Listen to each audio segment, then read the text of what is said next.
The following program contains graphic descriptions of events including crime scenes of actual murders. Parental discretion is advised.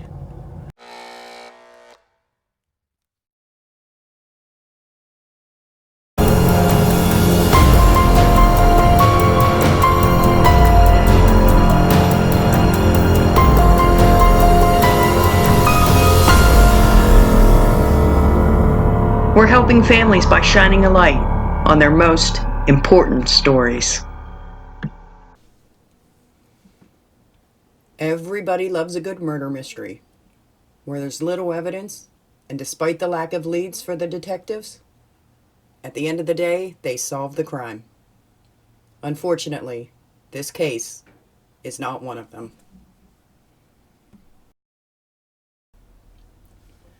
Alexandria is the 9th largest city in Louisiana, with a population of over 150,000.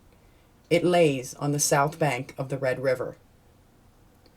In the early morning hours of December 20th of 2002 in Alexandria, a hunter headed out into the woods near Sugar House Road.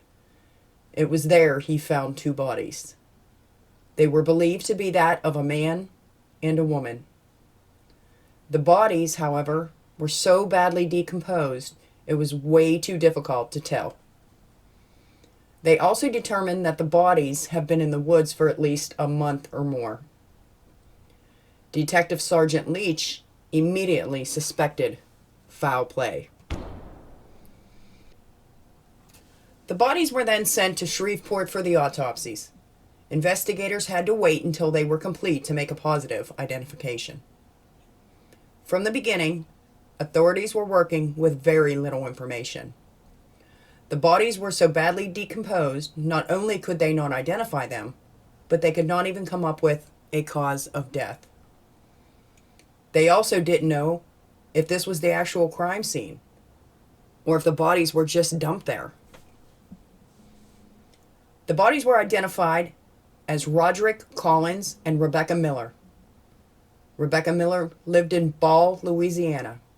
She was only 30 years old. The bodies then had to be sent to Florida for an anthropologist to conduct tests. They concluded the bodies were in the woods for about 6 weeks. This would make the time of the crime somewhere around Halloween. Local authorities also came up with the conclusion that there was no connection at all between the 2 victims. 7 months after the bodies were discovered, they were still in Florida. At that time, no arrests had been made, nor were the families able to bury their loved ones. Then in December of 2003, the coroner could finally release a death certificate. They listed the cause of death as multiple stab wounds. 2 years had gone by, and the case was still unsolved. Can you imagine the families and their mountain of unanswered questions? Then in 2004, Detective Greg Powell took a second look at a few unsolved crimes in Alexandria. This case was one of them, hoping to shed some light and solve this mystery. A year later, after Detective Powell started investigating this case, Alexandria Police Chief Kuti said grant funding for the unit had run out. He said despite of this, they will continue to work. This case is difficult for all involved, he said. It is now the year 2020. Nothing new has been discovered in this case.